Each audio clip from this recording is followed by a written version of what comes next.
the loudest voices in your ear often mean well. They really, a lot of them really truly do. But they also, most of the time, don't have a fucking clue about what they're talking about. Okay? So keep that in mind. That's your second big takeaway from this episode, if you're still listening. All right. I truly feel that when you're trying to relay a topic, it's just easier to tell a story and kind of have a personal share, because that's just how I learn best. So, and when I started this the Donas project, very few people in my life asked me how they could support me. But many wanted to know, what's this thing about? How are you going to make money? What's the end game? What are you trying to accomplish here? Like, I was just doing it, and I didn't realize people didn't do things just to have fun. Like, I literally was doing it because I was having fun. At the time, I knew I should have been doing more.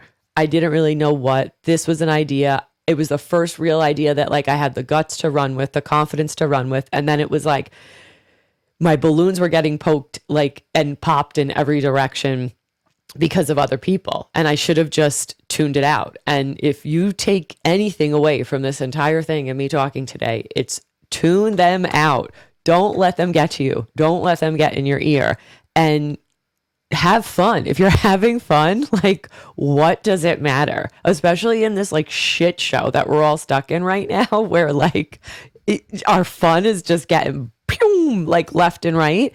Like, if you're having fun with it, good for you. Like, you're already winning. Okay. Over. All right. And this week, I want you to do something that I did, which is I want you to identify that like nagging little voice. I want you to give it a name. I want you to tell it, not today, honey. Like, we're not doing this. And I want you to give it a name. And I actually named mine Dan. And so every time like that voice comes in, or I start feeling the nagging, or like whatever's going on, I just I'm like, not today. Like, Dan, shut the fuck up. Like, it's just, you got to shut it down. And I want you to do that. And I want you to remember that the people who are questioning you are most likely the people who are projecting their own fears onto you, who might not get it, who might never get it. They're also the people who probably have your best interest at heart. And if you're not doing something that you're really out here causing self-harm, or there's harm to you, or your safety's in jeopardy, or your mental well-being, or, maybe even like your financial and those things, that the people who are going to be questioning you the most are either be the people who really, like I said, who really want the best for you. And as long as you're not doing those things, it's like, okay, cool. Or it's going to be the people who are projecting their own fears, who don't want to see you do it, who don't want to see you do it because you doing it is actually holding up a mirror to them, and it's highlighting the things that they are in fact not doing. And also, I got to say it, people who are fucking jealous. There are a lot of jealous people out there. And when you start going for it, and when you start like taking risks, and I mean risks as in just like putting yourself out there, or maybe getting off the apps and being like, I'm going to go meet people in real life, or maybe going to that party, or taking that invitation, or showing up at that event, or, taking that language lesson, whatever the fuck your vibe is. Here we go with the vibes again. Whatever like your thing is, when you start doing it, you're going to see people get like, they're going to get a little reactive. They're going to want the answers. They're going to know why. Who's this? When you pop up on Instagram with somebody new, or some new social circle, or at some new party, people are going to get tight. But there are people in your life who you don't even have that type of relationship with, who are going to get jealous, and they're going to get a little tight that you're out moving, shaking, doing your thing, putting yourself out there. And the next time they see you, or the first time you pop up in their presence or in their aura, they're going to be like, oh, what are you doing that for? Oh, I saw you out with so-and-so. What are you doing out with it? Like, and they're going to want to shoot you right down with that. And they're going to want to kill that confidence, and they're going to want to get in, and they're going to want to find that pain point, that little self-doubt. And they're going to want to feed their own ego off of it. Energy vampires. I'll do a whole other podcast on them, and that needs to be a series. But anyway, just know they're out there. Okay. Should have tuned these people out, but instead, what did I do? What I do? I convinced myself that they knew more than me, that they had it figured out, that they knew better than me about something they couldn't even describe. And they're sitting here asking me, like, what is this? How would you describe it? Like, what would you say this was? And then I'm sitting there, like, letting them tell me what I should be doing next, which I totally should not have done. The self-doubt, it came in hot. And it became very, very overwhelming. Like, it became extremely overwhelming to the point where I got like paralyzed in my own success. And it wasn't that I didn't think I deserved success. It wasn't that I wasn't enjoying it. It was none of those things. It wasn't that I wasn't like living in abundance or allowing abundance to come in. No, it really was the self-doubt that got me. And it really became so overwhelming where everybody needed this answer that I just felt like I was doing everything wrong, that like if they couldn't understand it. And it got me. It really, really did. And it really like almost really knocked me off course completely. But going back to like last week and what we talked about and going into like how when you're in crisis, you need to know you're in crisis. I mean, I wasn't in crisis. Like, this is a fucking project on the internet. This wasn't like, big deal crisis, like with what some of my patients are dealing with and things like that and the brevity of that. But just to kind of like tie this in, I at least was able to say, I got to stop. This is headed in the wildly wrong direction. I've stopped listening to myself. I've gotten off course. I've stopped doing what I originally set out to do with this. I've got cracks in my foundation now. And before I keep building on a cracked foundation and this whole thing just tumbles and falls, let's stop. Let's either fix these cracks, implode, and start over. And that is exactly what I did. And honestly, at one point, I listened to somebody who has never even made an Instagram reel ever, who has a private Instagram account, tell me how I needed to cut my video editor. Granted, I didn't need to be spending as much money as I was, but like, again, like you're going to sources and places that have absolutely no idea what you're even doing. It's like, asking someone who's never cooked, like, how you should execute a proper Thanksgiving meal. Where like they can't even open a jar of Campbell soup, and it's like, what the fuck are we doing here?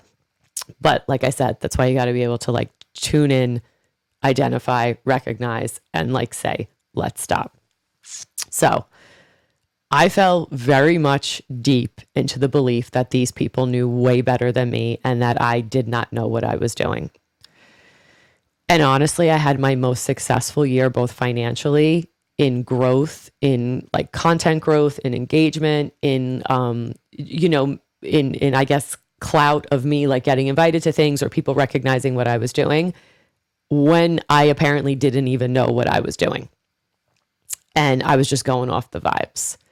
And now I know the vibes is not the magic answer to everything, because I really at the time didn't want to like give stuff a label and like you can't go off the vibes. And honestly, if someone said to me that, oh, like this is about the vibes, I'd probably I would even eye roll myself. Like I'd be like, what the fuck are you talking about? It's the vibes. But how did I get through it? Well, I'm here. So are you.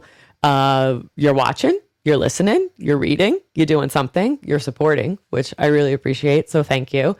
But I'm here.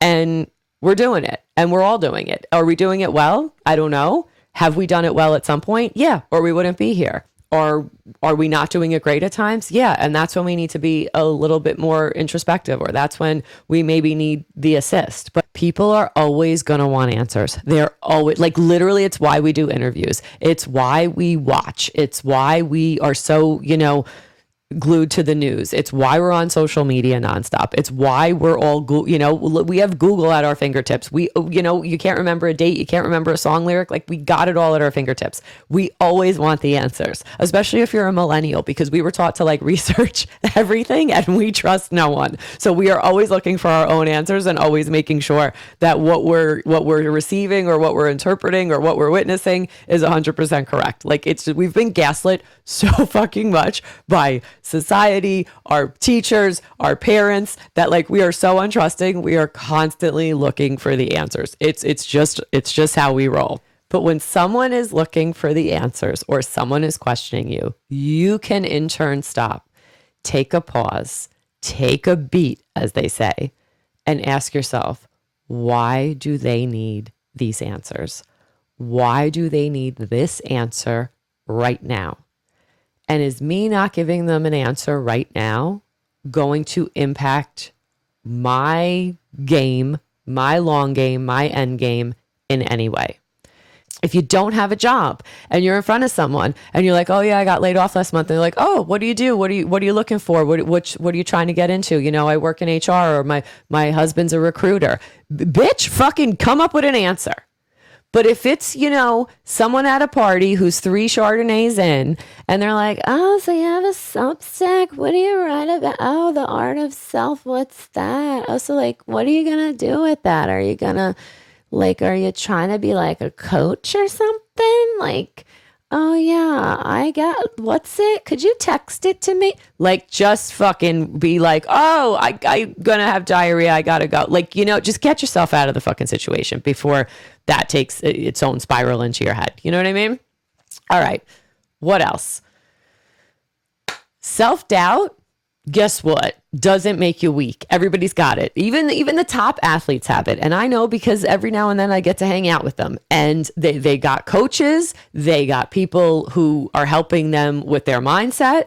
They have a whole team of people making sure that they're right, and that they can go out there on Sunday, and that they can play that match, and that they can play that game, and they are gonna not doubt themselves. They are gonna feel good, and they are gonna be in the right frame of mind and the right state of mind. And they have tons of rituals and routines to keep them in that place and space so that they can be a top performer. You have lawyers doing this. You have actors and actresses doing this. You have people in finance. You got top players, CEOs, CFOs, CMOs, all the people making sure that they stay in the right place, because self-doubt, it's not like you're not immune, unless maybe you're Martha Stewart, which we'll get into in a few minutes if you haven't seen that doc. But we've all been there, and we've all had that moment where we question things, our choices, ourselves, our past, our purpose, what we said in 3rd grade. If maybe we would have answered differently, would we be in a different place in space? Like, it happens. It makes you human. And we you know, we're out. Maybe we are all souls, you know, or spiritual beings, but we're still having a fucking human experience. So this does make you human. Okay. Or you can have some self-doubt, or you can go touch some grass. But if you need to remind yourself that you're real, because it's the situation. It's not an evil villain in your story. You know, it's not Cruella de Vil. It's part of the journey. It's part of moving and shaking out here. It's part of the lessons. It's part of the growth. It's part of, you know, it's part of learning. It's part of character development. Okay. And sometimes Dan, for me, is, you know, he could be a little sidekick. Yeah, he's a little, you know, not helpful all the time, but, and sometimes I want to kick his ass, but he's there and he's tagging along. So it's like, get in and just shut up.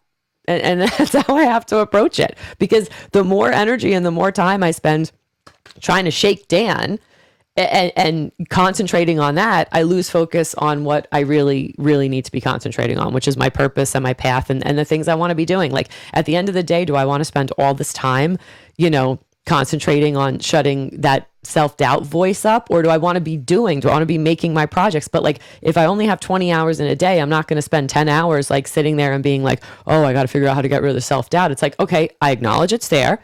I turn down the volume. It's like, you can sit over there, just leave me alone, because I got to get this shit done right now. And that's how it's worked best for me. Okay. But trying to like cleanse it out of me and totally get rid of it, just, you know, not going to work. So this is what I got. And while I'm on it, and before I totally lose my train of thought, let's go back to Martha Stewart, shall we? Okay. This lady went to jail. Okay. She allegedly, maybe she did, because she did go to jail, did some insider trading, right? She got a divorce. She had an affair. Did she admit to the affair? She did admit to the affair, right? She left her job, which was, she was a stock trader. She starts this business at 40 something years old. And also she started this business at like 40 something years old, like not 40 something years old, like in 2024, where 40, is the new 30 kind of thing. Maybe even the new 20 if you're Christina Aguilera and Lindsay Lohan and you got some amazing plastic surgeons on your team. My God, whoever did Lindsay Lohan's plastic surgery is a fucking artist. That person is a sculptor. I want to know who it is, just so. I mean, maybe we can get the Substack up so I can afford them. That'd be really nice if you're not subscribing to the Substack. Maybe do that so I can hit my plastic cert by the time I make enough money on the Substack and the subscribers. It's probably at the point I'm going to need the plastic surgery. But whoever did Lindsay's surgery, God bless. I want to know who that person is just so I can, be like, wow, you're great. You're amazing. You are a real artist and kudos. But Martha Stewart, go back to her because I'm in 150 directions right now and I got to make a point here because that's why you're listening. You want to take away. Let's be real. We're all a little selfish. We want to get something from this. You don't just want to hear me yip. And if you do, tell me because I just love yipping. I've been doing it since third grade. And she moved my seat around so much. And guess what? I talked to everybody in the class. You weren't going to get me. I'll talk to the damn wall. Martha goes to jail. She comes out stronger. She comes out and gets on her private jet. While she's in jail, she makes friends. She learns how to crochet. She goes home in the Martha coming home poncho, ends up making some company $2.5 million because she wears this poncho. She still has the poncho. One of her inmates gave it to her, made it for her, told her to wear it in good health. And Martha didn't let self-doubt kick in. When Martha got out of jail, she just kept moving. I'm sure she lost a lot of friends from her little high society over there. And going back to what I was saying before about her starting this business at 40 years old, I did remember where I was going with that before I got lost on Lindsay Lohan's beautiful new face.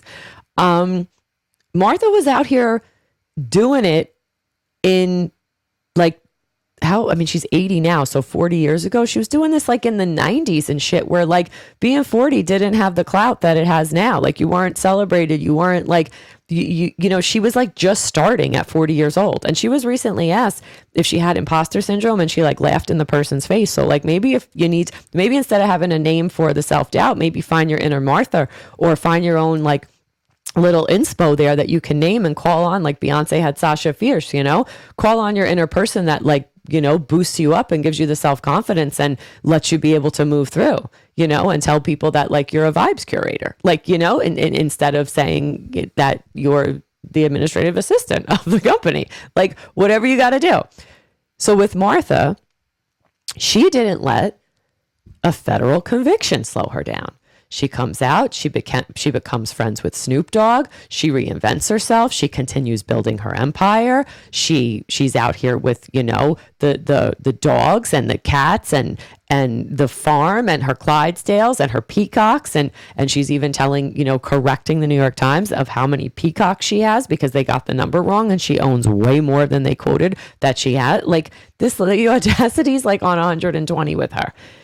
And even with the Snoop Dogg friendship, a lot of people, I'm sure, are like, what the fuck do these two have in common? She doesn't let that get in the way of it. She's out here with him and they're hitting the equestrian events at the Olympics and eating escargot and, probably doing some edibles together. They're having a blast. She's not letting anybody like, I want to be friends with Snoop Dogg. Cool. I want to go make a apple tart. Cool. I want to do she's 80 years old. And so this week, that little voice, that voice that is that self-doubt, the non-curator of the vibes will say, I want you to just name it as soon as it comes up, cut it, put it in its place. That's your challenge for this week. If it's going well and you're pedaling and you're on that two-wheeler, don't turn back and remember that you don't have training wheels on because that's when you're going to crash. And that's literally what happens, and we do it to ourselves because that's when the self-doubt just totally comes in and just totally takes over. Okay. So back to this little voice. I want you to recognize it. I want you to name it. And I want you to understand that when people are all in your shit and they're interrogating you, like you're sitting in an FBI investigation, that it's their judgments are more about them and not so much about you. Okay. Let's keep that. And for me, I had to recognize that this was actually going on. I had to then name that little voice of self-doubt. And every time it shows up, when Dan shows up uninvited, I have to, tell Dan to sit the fuck down or shut up. And honestly, Dan doesn't show up as much or nearly as much as Dan used to. Okay? So keep that in mind. The more you kind of tell Dan or whoever your voice is that it needs to go, the less it knows, the less it starts coming around. Okay? Because self-doubt can feel like a storm. It can like seep in. It really can just take over so quick, and the tides can really rise like so rapidly, and you don't know if you're coming or going. But you have to ask yourself, is the storm of self-doubt really your storm?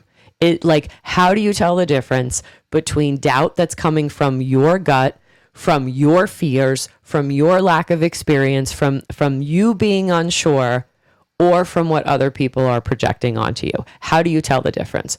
Basically, self-doubt is like that annoying person who shows up to the party uninvited, starts taking over the conversation, starts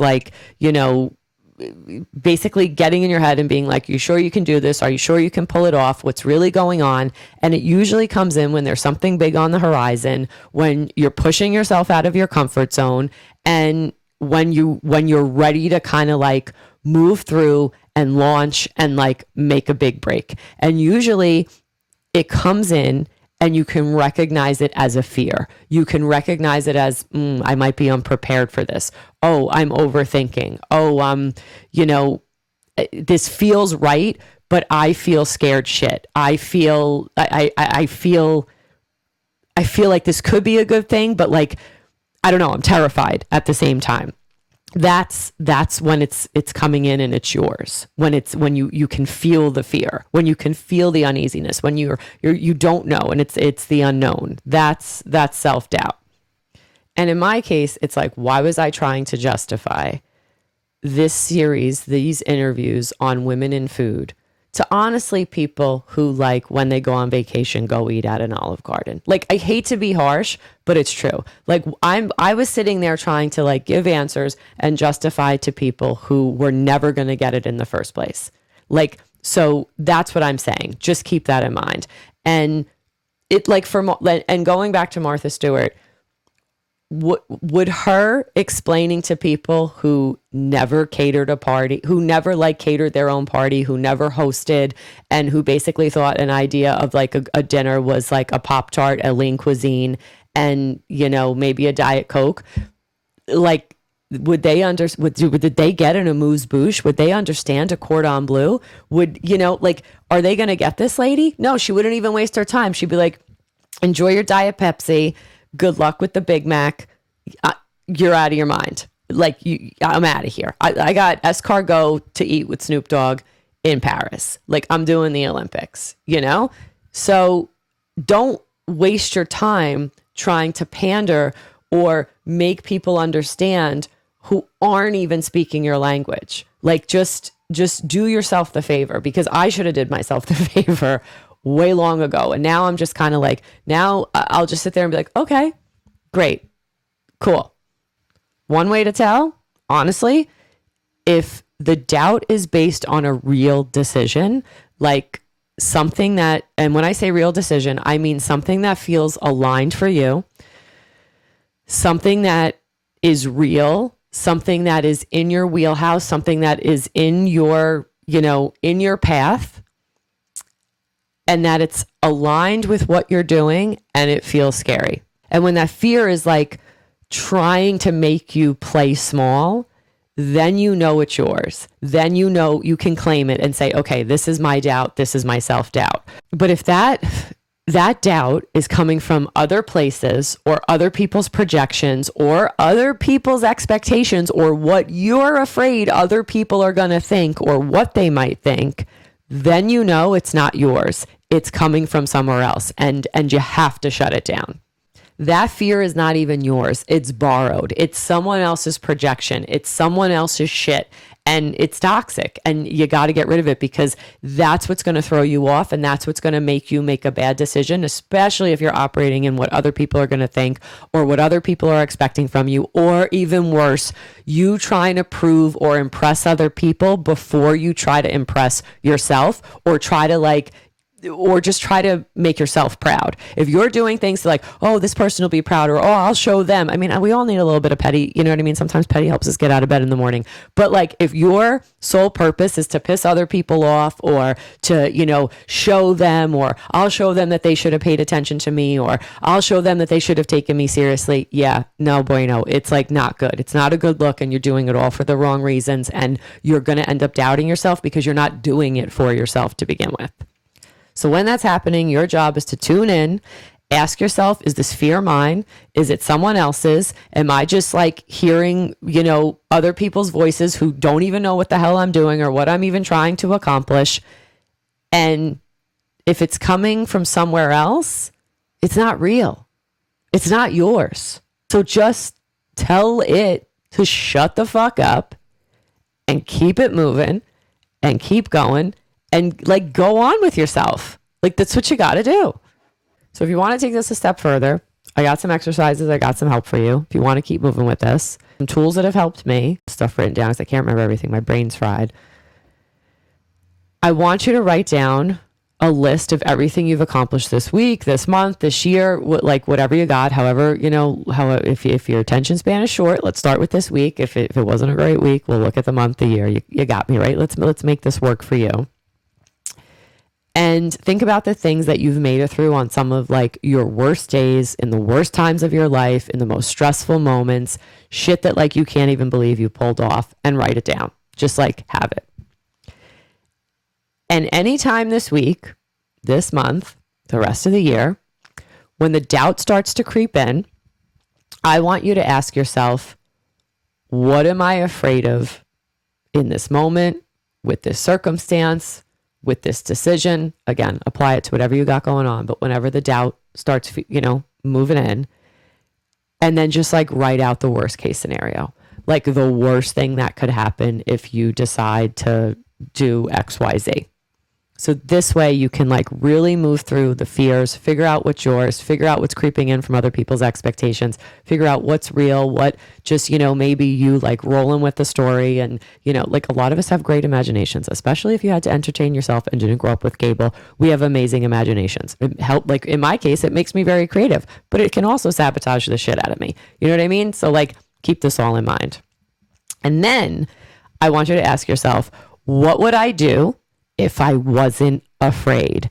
And if you want to double down even more, ask yourself, what would I do if I only had 24 hours left? Or what would I do if I found out this was my last year on earth? Sometimes you got to go there with yourself. Okay. And this is kind of like a real check-in for your intuition. It's a real check-in for what you truly want to do. And it will help yourself. It'll help you trust yourself more. And it will help you by imagining better case scenarios instead of worst case scenarios. So if you only had 24 hours, like what would you do? If you only had a year left, what would you do? Like, would you be sitting here being like, oh, I hope the people from high school who don't talk to me anymore, who watch my stories still, I hope they like that. Bitch, give them something to talk about this week when they go back home for the holidays. Like, give them something good. Like if you're in their head rent free and they haven't talked to you in 20 years, good for you. Congratulations. All right. Other things we can do. We can start the morning with a simple check-in. What do I need to do to feel grounded today? What do I need to do to have my best day? How can I continue to move through in the best way possible for me? Who am I not going to let get in my ear at the office today? Who do I maybe need to put on mute or not alert, so if I know I'm going to be working on something, or I have this big interview coming up, who do I need to check before they check me? Okay? Those type of things. Figure out where your response is. Is it a gut response?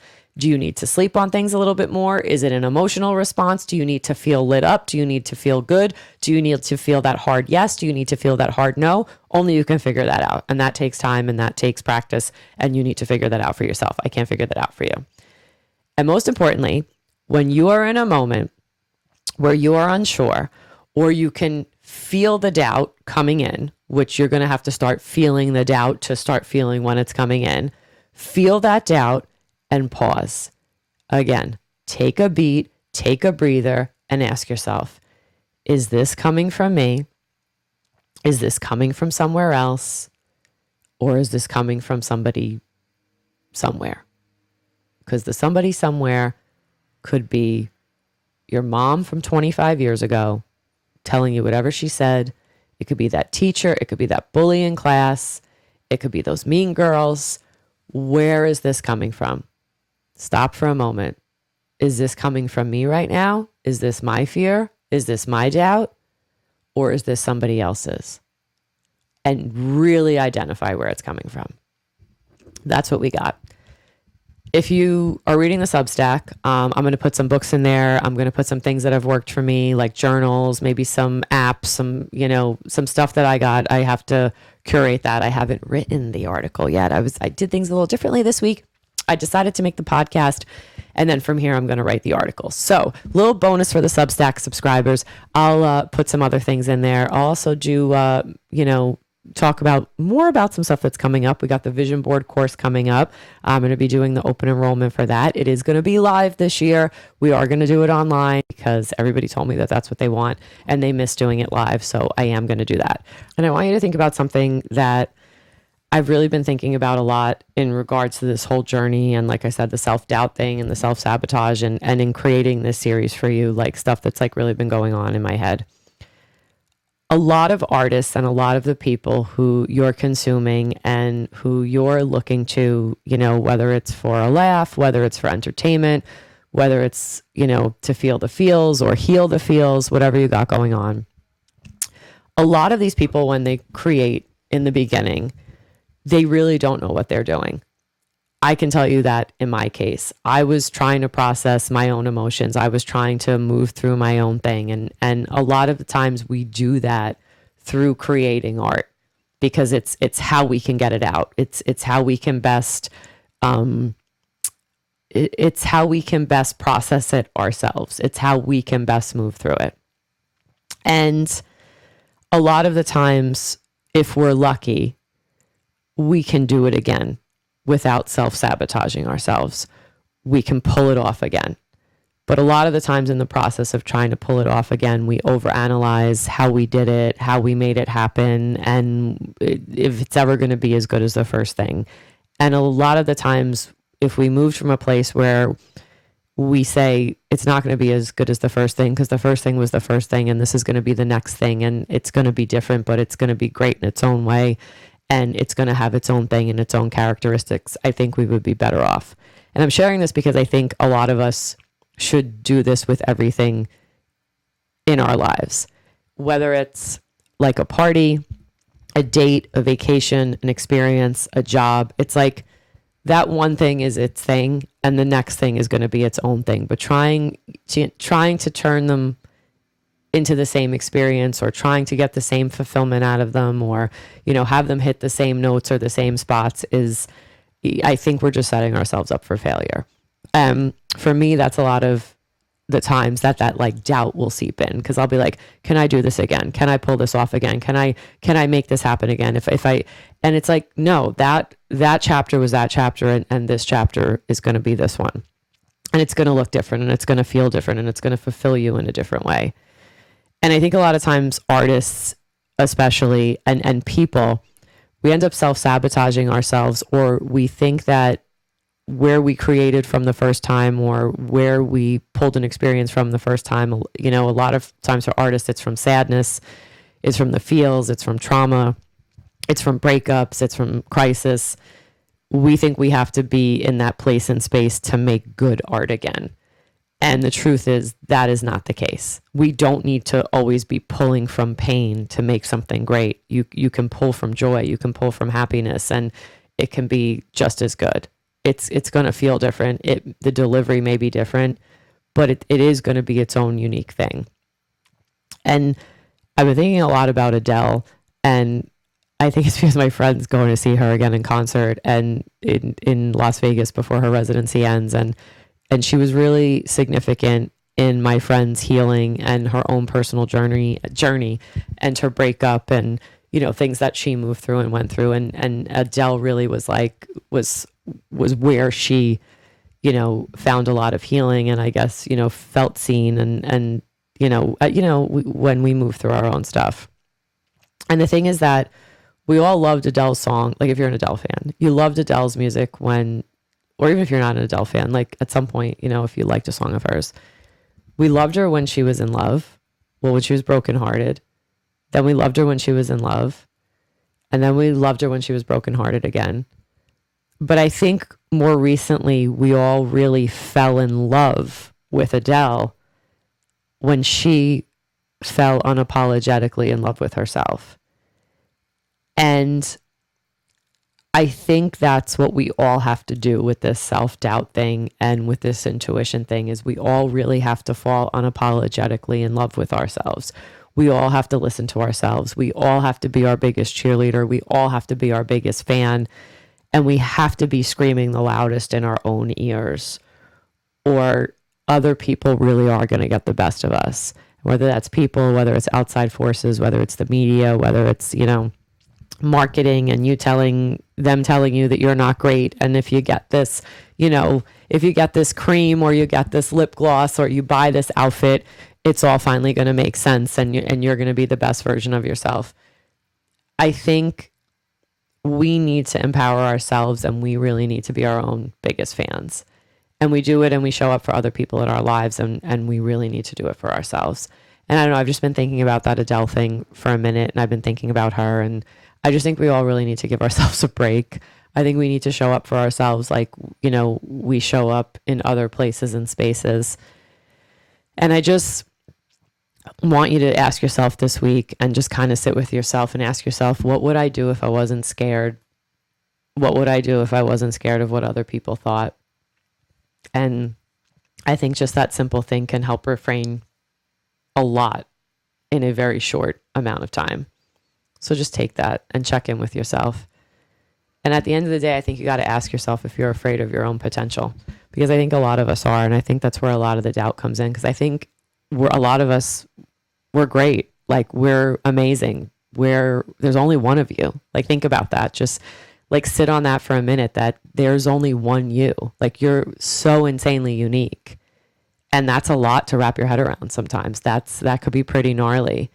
So just stop letting other people judge you. Stop letting those judgments get the best of you.